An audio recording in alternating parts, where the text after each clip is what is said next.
Vijayawada university మంచి భవిష్యత్తు కోసం తెలుగు విద్యార్థులు ఇష్టపడే యూనివర్సిటీ. కాల్ 9059052378 9059052379. నమస్తే, వెల్కమ్ టు ఐ డ్రీమ్. నేను మీ ఝాన్సీ.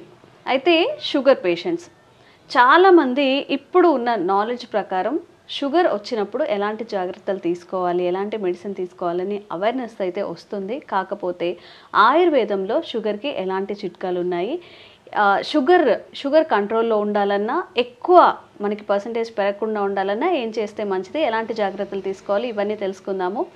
ప్రస్తుతం మనం ఆయుర్వేద వైద్యులు బాలకృష్ణ గారి దగ్గర ఉన్నాము. నమస్కారం అండి. నమస్కారం సార్. ఆఫ్టర్ కరోనా చాలా మందికి చాలా తక్కువ ఏజ్లోనే షుగర్ వచ్చేసింది. అప్పుడు యూజ్ చేసిన స్టెరాయిడ్స్ వల్ల కానివ్వండి, ఆ స్ట్రెస్ వల్ల కానివ్వండి, మెడికేషన్ వల్ల కానివ్వండి, అండ్ పెద్దవాళ్ళలో కూడా ఎంత ఫుడ్ కంట్రోల్ చేసినా కానీ షుగర్ పెరుగుతుంది అని చెప్తూ ఉంటారు. మరి ఈ రెండు కేసెస్లో మీరు ఎలాంటి పేషెంట్స్ని ఈ మధ్య డీల్ చేస్తున్నారు, వాళ్ళు ఎలాంటి జాగ్రత్త తీసుకుంటే మంచిది? మీరు చెప్పినట్టుగా అందులో 100% నిజం ఉంది. ఇంత పూర్వం కొంతవరకు పర్వాలేదు, మెడిసిన్స్తో కంట్రోల్ అయ్యేది. ఆఫ్టర్ కరోనా తర్వాత మీరు చెప్పినట్టుగానే మీ మాటల్లోనే వాస్తవం, రకరకాల మెడిసిన్స్ వాడడం, ఇద్దమిద్దంగా వాడడం, వాటి వల్ల కూడా శరీరం పూర్తిగా దెబ్బతినిపోయి యాంటీబాడీ ప్రొటెక్షన్స్ తగ్గిపోయి ఇంటర్నల్గా తయారవ్వాల్సినటువంటి హార్మోన్స్ క్రమంగా తయారు కాకపోవడం వల్ల ఈ షుగర్ ఇద్దమిద్దంగా పెరిగిపోతుంది. తర్వాత ఇందులో చిన్న వయసు పెద్ద వయసు అని లేకుండా అయిపోయింది. ఏంటి, ఇంతకు పూర్వకాలం 40-50 ఏళ్ళు దాటితే కానీ షుగర్ వచ్చేది కాదు. ఇప్పుడు చిన్న వయసు వారికి, మధ్య వయసు వారికి, 15 ఏళ్ళు, 20 ఏళ్ళు, 25 ఏళ్ళ వాళ్ళకు కూడా వచ్చేస్తుంది. సో అదంతా రావడానికి కారణాలు ఏంటి అసలు అనేది కూడా చూసుకోవాలి. ఫస్ట్ అసలు షుగర్ ఏంటి, షుగర్ ఎందువల్ల వస్తుంది? మన శరీరం మొత్తం హార్మోన్స్ నిలయం, రకరకాల హార్మోన్స్ ఉన్నాయి. థైరాయిడ్ హార్మోన్, అలాగే ఇన్సులిన్ హార్మోన్, మెలోనిన్, టీఎస్హెచ్, అలాగే ఇలా రకరకాల ఎఫ్ఎస్హెచ్, ఎల్ఎస్హెచ్, ఇలాంటి హార్మోన్స్ ఉన్నాయి. రకరకాల హార్మోన్స్ ఉన్నాయి. అలాగే ఇన్సులిన్ అనే హార్మోన్ ఏదైతే ఉందో అది మనకు శరీరంలో ఉన్నటువంటి రక్తంలో ఉన్నటువంటి గ్లూకోజ్ని స్టెబిలైజ్ చేస్తుంది. ఇన్సులిన్ అనే హార్మోన్ మన శరీరంలో ప్యాంక్రియాస్ డక్ట్స్ ఉంటాయి, ప్యాంక్రియాస్ డక్ట్స్లో ఇన్సులిన్ తయారవుతుంది. ఇన్సులిన్ అనే హార్మోన్ ఏదైతే ఉందో షుగర్ని ఎప్పటికప్పుడుగా కంట్రోల్ చేస్తుంది. ఇలా ప్రతి మనిషికి నార్మల్గా 80 నుంచి 120 మిల్లీగ్రామ్స్ వరకు ప్రతి మనిషిలో ఉంటుంది బ్లడ్లో గ్లూకోజ్ లెవెల్స్.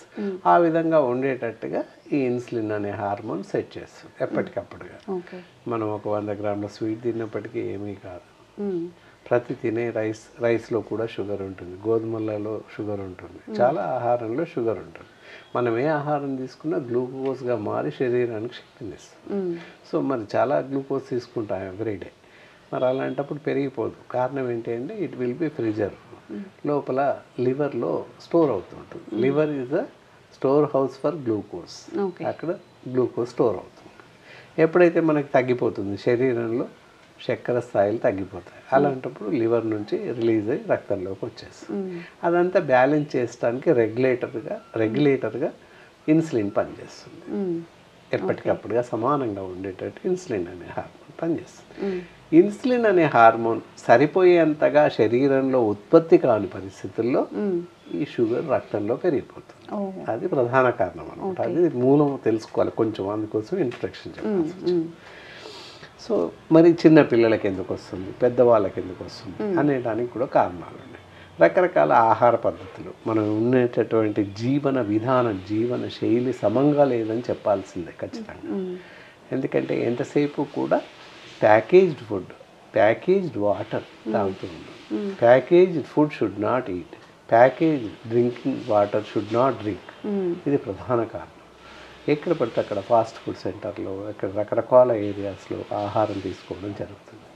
ఆహారం అంతా కూడా మన ఒంటికి సరిపడట్లేదు. దానివల్ల షుగర్ అనేది విజృంభించి పెరిగిపోతూ ఉంటుంది. అది ఒక కారణం.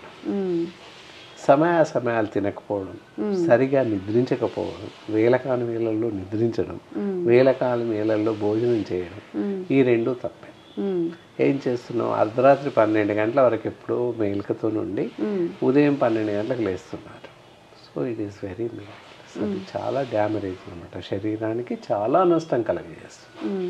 ఇవన్నీ కూడా పరిగణలోకి తీసుకోవాల్సిన అవసరం ఎంతైనా ఉంటుంది. జనరల్గా ఏం చేయాలి? ఉదయం మామూలుగా సాయంత్రం 9-10 గంటలకు నిద్రించేసి ప్రొద్దున 5-6 గంటలకు నిద్ర లేవాల్సిన అవసరం ఉంటుంది. ఇది నిద్రా సమయం. మినిమం 8 గంటలు పడుకోవాల్సిన అవసరం ఉంటుంది. అలాగే ఆహారం కూడా ఉదయం 8 నుంచి 10 గంటల లోపు బ్రేక్ఫాస్ట్ చేయడం, మధ్యాహ్నం 12 గంటల నుంచి 2 గంటల వరకు లంచ్ చేయడం, మధ్యాహ్న భోజనం. అలాగే సాయంత్రం 4 గంటలకి స్నాక్స్, పళ్ళు అలాంటివి తీసుకోవచ్చు, కాఫీ, టీ. నైట్ 8 గంటల నుంచి 9 గంటల లోపు భోజనం చేయాల్సిన అవసరం ఉంటుంది. రాత్రి భోజనం తర్వాత ఒక అరగంట రెస్ట్ ఇచ్చి ఆ తర్వాత పడుకోవాల్సిన అవసరం ఉంటుంది. ఇది భోజనం సమయం. ఈ విధంగా చేయాలి. ఇవేవి పాటించట్లేదు. అది కూడా ప్రధాన కారణం అన్నమాట. శరీర అవయవాలు సరిగ్గా పనిచేయట్లేదు, సరైనటువంటి హార్మోన్స్ రిలీజ్ కావట్లేదు. అందువల్ల హెచ్చు తగ్గులు జరుగుతున్నాయి. మీరు ఇందాకడి గారి ఇంటర్వ్యూలో ఏంటి, కరోనా తర్వాత షుగర్ తగ్గడం లేదు, ప్రాబ్లం ఏంటి, అసలు కారణాలు ఏంటంటే ఇవి కారణాలు. భోజనం సరిగ్గా చేయట్లేదు, అలసత్వం, ఏముందిలే ఒక పూట స్వీట్ తినేద్దాం, లేకపోతే మామిడి పండు తినేద్దాం, అరటి పండు తినేద్దాం, ఒక పూటకి పిసరంత చక్కెర వేసుకుందాం, లేదా బెల్లం వేసుకుందాం షుగర్ లేకుండా అని వేసేసుకొని వాళ్ళంతటా వాళ్ళుగా షుగర్ పెంచుకునే వాళ్ళు చాలామంది ఉన్నారు. బెల్లం కూడా యూజ్ చేయకూడదు. తాటి బెల్లం అసలు స్వీట్స్ ఏవి తినకూడదు. ఈ రోజుల్లో ఏమైంది, స్వీట్స్ తినొద్దు అని మేము స్ట్రిక్ట్గా చెప్పేటప్పటికి నాన్ డయాబెటిక్ స్వీట్స్ అని చెప్పేసి డయాబెటిక్ స్వీట్స్ అని షుగర్ పేషెంట్స్ కోసం స్వీట్స్, షుగర్ పేషెంట్స్ కోసం బిస్కెట్స్ ఇలా తయారవుతున్నాయి మార్కెట్. అదంతా మార్కెట్ మాయ తప్పితే ఏం లేదు. కనుక అలాంటి స్వీట్స్ ఏవి తినకూడదు, బాగా గుర్తుపెట్టుకోవాలి. ఓకే. నిజంగా ఇన్సులిన్ రెసిస్టెన్సీ వల్లనే మనకి షుగర్ వస్తుంది కాబట్టి ఎలాంటి పదార్థాలని షుగర్ వచ్చిన వాళ్ళు అవాయిడ్ చేయాలి? ఫ్రూట్స్ కానివ్వండి, ఆహారపు అలవాట్లు. మీరు అన్నట్టుగా ఎలాంటి ఆహారం తినకూడదు అనేది చూడాలి. ప్రధానంగా స్వీట్స్ తినకూడదు, శర్కర, బెల్లం, తాటి బెల్లం, ఇతరత్ర. ఓకే. అలాగే నాన్ డయాబెటిక్ బిస్కెట్స్ అని, స్వీట్స్ అని షుగర్ పేషెంట్స్కి ఎస్పెషల్లీ మేము స్వీట్స్ తయారు చేస్తున్నాం, చాలా చోట్ల కనిపిస్తున్నాం. అలాంటి ఏవి కూడా తినకూడదు. అదంతా మార్కెట్ మాయా అని గుర్తుంచుకోవాలి శ్రోతలు. తినకూడదు. ఏంటి, మామూలుగానే మామూలు ఆహారం తీసుకోవాలి. ఇప్పుడు చెప్పే స్వీట్ ఇవి తినకూడదు. పళ్ళ విషయానికి వచ్చినట్టయితే అరటి పళ్ళు, మామిడి పళ్ళు, అలాగే సపోటా, తర్వాత పప్పాయ, పప్పాయి కూడా ఇలాంటి పళ్ళు తినకూడదు. పప్పాయి కూడా తినకూడదు. అలాగే కస్టర్డ్ యాపిల్ తినకూడదు. మిగతా వచ్చేసి వాటర్ మిలన్, తర్వాత మస్కా మిలన్, యాపిల్, జామకాయలు, అల్లం నేరేడు పళ్ళు, ఇవి వీరివిగా తినొచ్చు. వాళ్ళు ఇష్టం వచ్చినట్టుగా అంటే అవసరాన్ని బట్టి తినొచ్చు. బత్తాయిలు, ఆరెంజెస్ ఇవన్నీ తినొచ్చు. ఓకే. జనరల్గా షుగర్ పేషెంట్స్ అనగానే ఏం చెప్తారంటే వైట్ రైస్ తినద్దు అని చెప్పి, మరి వైట్ రైస్ బదులుగా మనం ఫుడ్లో ఏమి ఇంక్లూడ్ చేసుకుంటే మంచిది? వైట్ రైస్ తినొద్దు అనేది ఒక ఫోబియా మాత్రమే ఈ మధ్య కాలంలో ప్రబలిపోయింది. వైట్ రైస్ తిననంత మాత్రాన షుగర్ తగ్గిద్ది అని ఎక్కడ లేదు. ఇందాకే చెప్పాను, ప్రధాన ఆహారం ఏంటి అంటే రైస్, గోధుమలు. నార్త్ ఇండియన్స్ అంతా గోధుమ తీసుకుంటారు, సౌత్ ఇండియన్స్ అంతా రైస్ తీసుకుంటారు, అందరికీ తెలిసిన విషయం. ఎస్, రైస్లో షుగర్ ఉంటుంది, గ్లూకోజ్. అలాగే గోధుమల్లో కూడా గ్లూకోజ్ ఉంటుంది. ఇంతకు పూర్వం ఏంటంటే సబ్స్టెన్స్ రైస్కి బదులుగా గోధుమ తీసుకోండి అని చెప్పేవాళ్ళు. సింపుల్గా విరివిగా దొరుకుతుంది, ఇన్స్టెంట్, వాటికి బదులుగా రైస్కి బదులు. ఎందుకంటే రైస్ కన్నా కాస్త తక్కువ లెవెల్స్ షుగర్ ఉంటుందని గోధుమ తీసుకోండి అని చెప్పేవాళ్ళు. ఈ మధ్య కాలంలో ఏంటి, ఈ మధ్య ఎప్పటికీ ఉన్నాయి, జొన్న, సజ్జలు ఇలాంటివి తీసుకోవచ్చు, రాగులు కూడా తీసుకోవచ్చు. థైరాయిడ్ లేనట్లయితే రాగులు తీసుకోవచ్చు, అదర్వైజ్ థైరాయిడ్ ఉన్నట్లయితే తీసుకోకూడదు. ఇవి గుర్తుపెట్టుకొని ఆ విధంగా అవలంబించినట్లయితే 3 పూటలు డిఫరెంట్గా చిరుధాన్యాలు అంటున్నారు ఈ మధ్యకాలం. చిరుధాన్యాలు అంటే ఇప్పుడు చెప్పినవన్నీ చిరుధాన్యాలే. వరి, గోధుమ కాకుండా పెసలు, కందులు, శనగలు, అలసందలు ఇవన్నీ చిరుధాన్యాలే వాస్తవానికి. అయితే మనం తినాల్సిన ఏంటి అందులో అంటే జొన్నలు, సజ్జలు, రాగులు ఇవి మార్చి మార్చి తీసుకుంటున్నట్లయితే కొంతవరకు మనం కాపాడుకోవచ్చు. ఓకే, ఒకే రకమైన ఆహారం కాకుండా అలా అన్ని ఇంక్లూడ్ చేసుకొని చెప్పినటువంటి సామలు ఊదలు కూడా తీసుకోవచ్చు. అవే తినాలి, అవి తింటే తగ్గుద్ది అని కాదు. అవి తింటే తగ్గుద్ది అని ఒక రకమైన ఆలంబనకు వచ్చేసి మందులు వాడడం మానేశారు చాలామంది. రైస్ తినకూడదు, ఇవి తింటే సరిపోతుంది అని మామూలు వాళ్ళు కూడా రైస్ మానేసి అవి తినేసి పూర్తిగా పేషెంట్ అయిపోయిన వాళ్ళు చాలామంది ఉన్నారు. బెడ్ రిటర్న్ అయ్యి రైస్ తినకూడదంట అని చెప్పి వాళ్ళుగా అనుకొని ఊరికే సజ్జలు, ఈ సామలు, ఊదలు, ఈ చిరుధాన్యాలు అని చెప్పేసేసి అవి తినడం స్టార్ట్ చేశారు పూర్తి ఆహారం మానేసి. దానివల్ల వాళ్ళు సిక్ అయిపోయి సరైన స్ట్రెంగ్త్ లేకుండా చాలామంది బెడ్ రిటర్న్ అయ్యి పడిపోయిన వాళ్ళు చాలామంది ఉన్నారు. సో అలా చేయకుండా మామూలు వాళ్ళు మామూలు రైస్ తీసుకుని, షుగర్ వాళ్ళు మాత్రం ఇందాక చెప్పినట్లు చిరుధాన్యాలు అంటే అన్నీ వస్తాయి, సజ్జలు, గోధుమలు కాకుండా రాగులు, జొన్నలు ఇవి మార్చి తీసుకోవాలి. అలాగే దాంతోపాటుగా ఊదలు కానీ, సామలు కానీ, వరికలు కానీ ఇలాంటివి తీసుకోవచ్చు మార్చుకుంటాం. ఉదయం టిఫిన్ కూడా ఏదైనా తీసుకోవచ్చు, దోశ తీసుకోవచ్చు, ఇడ్లీ, పూరి కూడా తినవచ్చు, ఏదైనా ప్రాబ్లం లేదు. వడ, గారెలు, మినపయ్య తీసుకోవచ్చు. దోశ, ఇడ్లీ కన్నా కూడా మినప వడాలు కానీ మినప గారెలు కానీ తీసుకోవచ్చు. దోశ, ఇడ్లీలో ఏంటంటే మళ్ళీ రైస్ ఉంటుంది. రైస్కి బదులుగా ఇన్స్టెడ్ ఆఫ్ జొన్న రవ్వ కూడా దొరుకుతుంది ఈ మధ్య కాలంలో. జొన్న రవ్వ వేస్ట్ చేస్తున్న వాళ్ళు కూడా చాలామంది ఉన్నారు. అలా చేస్తున్నట్లయితే కూడా షుగర్ రెసిస్టెన్స్ ఉంటుంది, పెరగకుండా కాపాడుకోవచ్చు. ఐడియల్గా చూసుకొని తీసుకోవాలి. తీసుకుంటే వాళ్ళకి షుగర్ పెరగకుండా కాపాడుకున్న వాళ్ళం అవుతాం. ఫుడ్లో మెడిసిన్ కూడా రెగ్యులర్గా వాడాలి. అందరికి ఫోబియా ఏంటంటే ఇవన్నీ వాడుతున్నాము ఇంకా మందులు ఎందుకులే అని మందులు వాడరు అనమాట. చాలామంది negligence of use of medicine ఒకసారి వాడితే రెగ్యులర్గా వాడాల్సిన అవసరం ఉంటుంది కాబట్టి వాడొద్దు అని ఒక ఫోబియా. అయితే ఏంటంటే ఆహారం ఎలా తీసుకోవాలంటే ఉదయం సాయంత్రం అల్పాహారం బ్రేక్ఫాస్ట్ లా తీసుకోవాలి షుగర్ పేషెంట్స్. మధ్యాహ్నం రైస్ తీసుకోవచ్చు, వైట్ రైస్ కానీ బ్రౌన్ రైస్ ఏది తీసుకున్నా తీసుకోవచ్చు, వాళ్ళ ఇష్టం అంతే. బ్రౌన్ రైస్ తీసుకుంటే తగ్గుద్ది అని ఒక అపోహతో మందులు మానేస్తుంది. అలా కాదు, బ్రౌన్ రైస్ వాడినప్పటికీ షుగర్ తగ్గిద్ది అని ఎక్కడా లేదు నిరూపణ వల్ల. కనుక తీసుకోండి అంతే, కాస్త తగ్గిద్ది అని చెప్పగలుగుతాం కానీ పూర్తిగా తగ్గిద్ది అని చెప్పడానికి లేదు. మెడిసిన్ తప్పనిసరి వాడాల్సి ఉంటుంది సైమల్టేనియస్గా.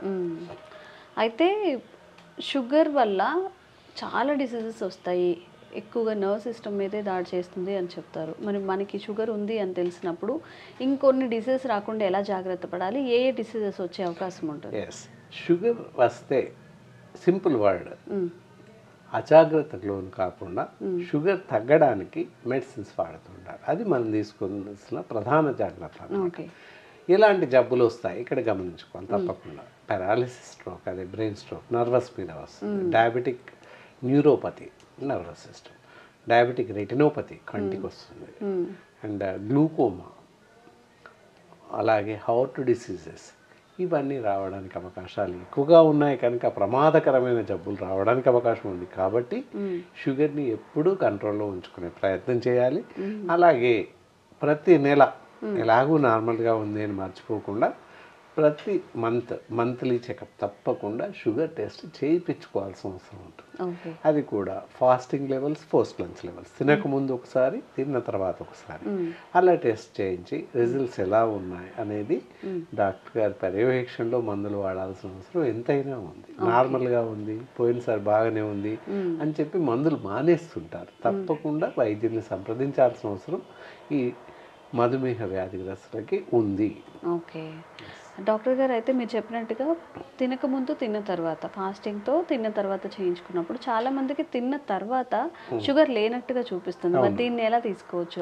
అసలు ఆ కేసు ఏంటి? అలా ఉంటుంది ఒక్కోసారి. ఏంటి అంటే తిన్న తర్వాత అన్న తర్వాత ఎనడంలో ఏంటంటే ముఖ్య ఉద్దేశము భోజనం మాత్రమే చేయాలి. చాలామంది ఏం చేస్తున్నారు, ఏదో టిఫిన్ చేసేసి హాఫ్ అన్ అవర్ 1 అవర్లో వాళ్ళ తొందర, మన పేషెంట్స్ తొందర అవ్వచ్చు, లేదా టెస్టింగ్ సెంటర్స్ వాళ్ళ తొందరగా గాబరా కావచ్చు.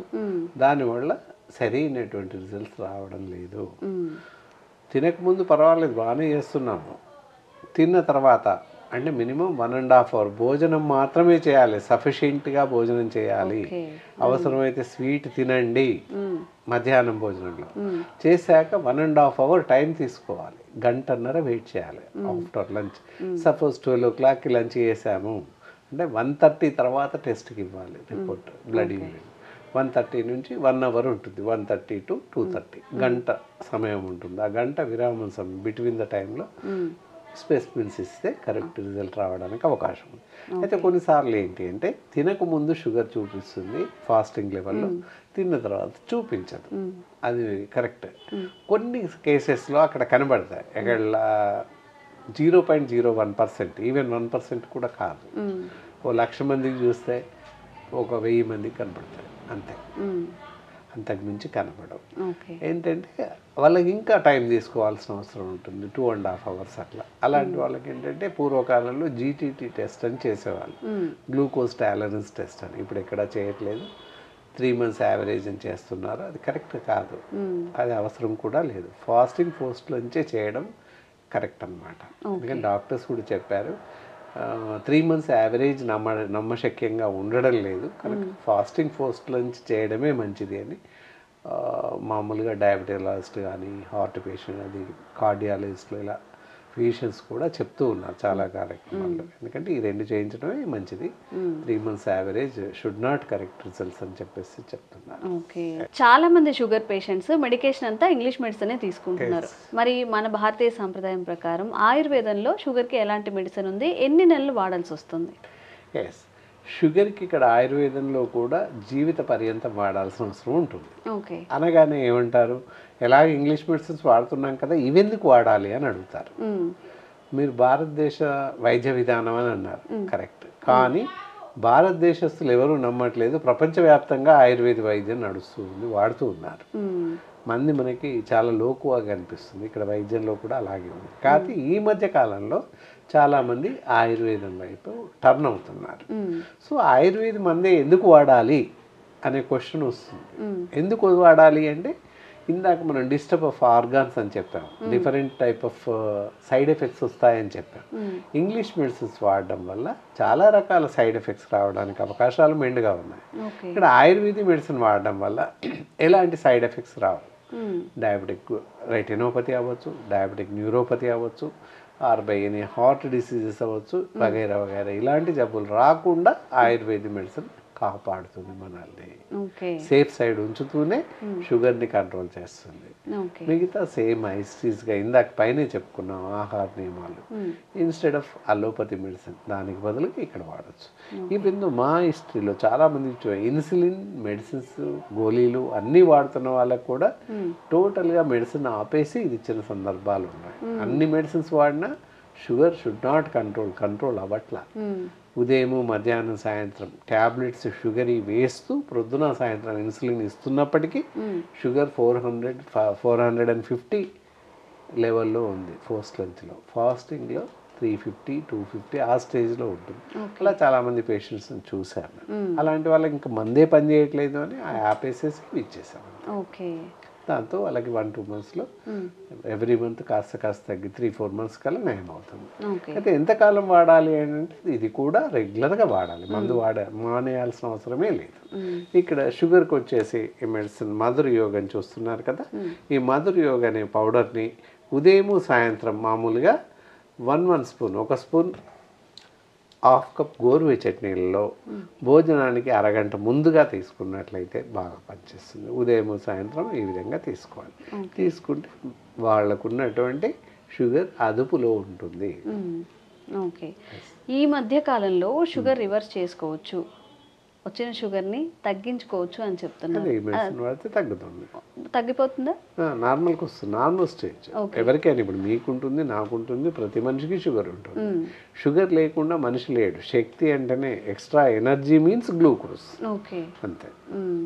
పూర్తిగా రివర్స్ చేసుకోవడానికి అవుతుందా? అసలు ఇంకా షుగర్ లెవెల్స్ లేవు, మనకి నార్మల్ పర్సన్లా ఉన్నారు అనేది ఇది మందు వాడుతుంటే నార్మల్కి వచ్చేస్తుంది.